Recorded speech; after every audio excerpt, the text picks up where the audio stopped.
ইমোতে, সামাজিক যোগাযোগের মাধ্যমে, মোবাইলে, SMS-এ বিভিন্নভাবে আমরা এই সমস্ত ইমোজি এবং এই আইকন এগুলো আমরা ব্যবহার করি।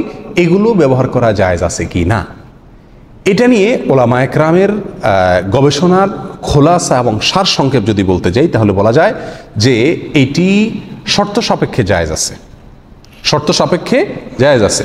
আর সে শর্তটা হলো, যদি সেটা একেবারে পুরা মানুষের অবয়ব না হয়, পুরা মানুষের অবয়ব না হয়, শুধু নিছক একটা গোলাকার কল্লা জাতীয় হয় এবং সেখানে একজন মানুষের মাথায় যতগুলো অঙ্গ প্রত্যঙ্গ থাকে সেগুলোও পুরোপুরি না থাকে, শুধু হয়তো দুটা চোখ আছে বা একটা দাগ দিয়ে মুখের মতো বানায় দেওয়া আছে, তাহলে এগুলোর ব্যবহার জায়েজ আছে। এই সমস্ত ইমোজি, এই সমস্ত ইমোর ব্যবহার করা কি আছে, জায়েজ আছে। এ ব্যাপারে শেখ সালেহ আল মুনাজ্জেদ হাফিজাহুল্লাহ তিনি তার একটা দীর্ঘ ফতোয়াতে বিস্তারিত আলোচনা করেছেন। সে আলোচনা তিনি বলেছেন যে দুই কারণে এগুলোর ব্যবহার করা জায়েজ। নাম্বার এক, এগুলো সাধারণত এত ছোট হয় এবং এত অস্পষ্ট হয় যে একজন মানুষের যে অঙ্গ প্রত্যঙ্গ থাকে সেগুলোর পূর্ণাঙ্গভাবে এই সমস্ত ইমোজিতে বা ইমোতে কি থাকে না।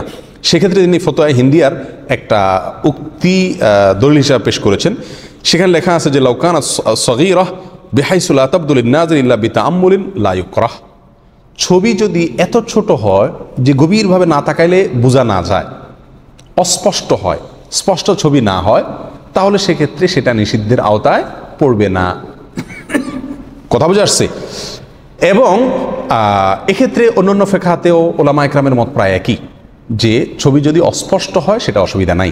এখন একটা গ্লাসে বা একটা বোতলে গোল করে একটা বৃত্ত আঁকলেন এবং সেখানে এরকম দুইটা দাগ দিয়ে চোখের মতো বানা দিলেন, অথবা একটা দাগ দিয়ে মুখের মতো বানা দিলেন, তো এটা মানুষের কল্লার মতো দেখা গেলেও এটা আসলে মানুষের কল্লা না, বিধায় এটা কি নয়, নিষিদ্ধের আওতায় পড়বে না। দ্বিতীয় যে কারণে এটা নিষিদ্ধের আওতায় পড়বে না সেটা হলো যে এই সমস্ত ইমোজিতে মানুষের বেঁচে থাকার জন্য যতগুলো জিনিস জরুরি তার বেশিরভাগ জিনিস এগুলোতে থাকে না।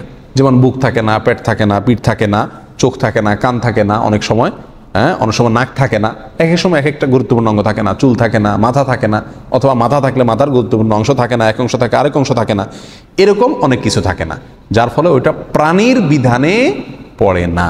আর প্রাণীর ছবি আঁকা শরীয়তে নিষেধ, এটা তার কাছাকাছি গেলেও সরাসরি কি নয়, প্রাণীর ছবি নয়। এই দুই কারণে সালেহ আল মুনাজ্জেদ হাফিজাহুল্লাহ বলেন যে এই ধরনের ইমোজি ব্যবহার করা কি আছে, জায়েজ আছে। তবে কিছু কিছু ইমোজি আছে কার্টুনের মতো পুরা মানুষের আকৃতি, সেগুলোর ব্যবহার করা কি নয়, উচিত নয়, সঠিক নয়, সেগুলোর উপর আমাদেরকে কি করতে হবে, সাবধান থাকতে হবে। ইমাম ইসমাইলি তার মুজামে ইবনে আব্বাস সূত্রে নবী সাল্লাল্লাহু আলাইহি ওয়াসাল্লাম থেকে একটা হাদিস বর্ণনা করছেন, আস-সূরাতু আর-রাসু ফাইদা কুতিআ আর-রাসু ফালা সূরাতা। ছবি হলো মূলত মাথা, মাথা যদি কেটে ফেলা হয় তাহলে সেটা কি থাকে না, আর ছবি থাকে না।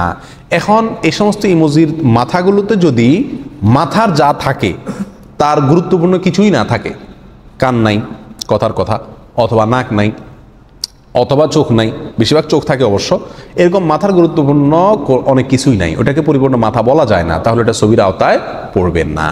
তারপরেও এগুলোর ব্যবহার না করাই উত্তম। বিন বাজ রাহিমাহুল্লাহ সহ অনেকে এর বিপরীতে বলেছেন।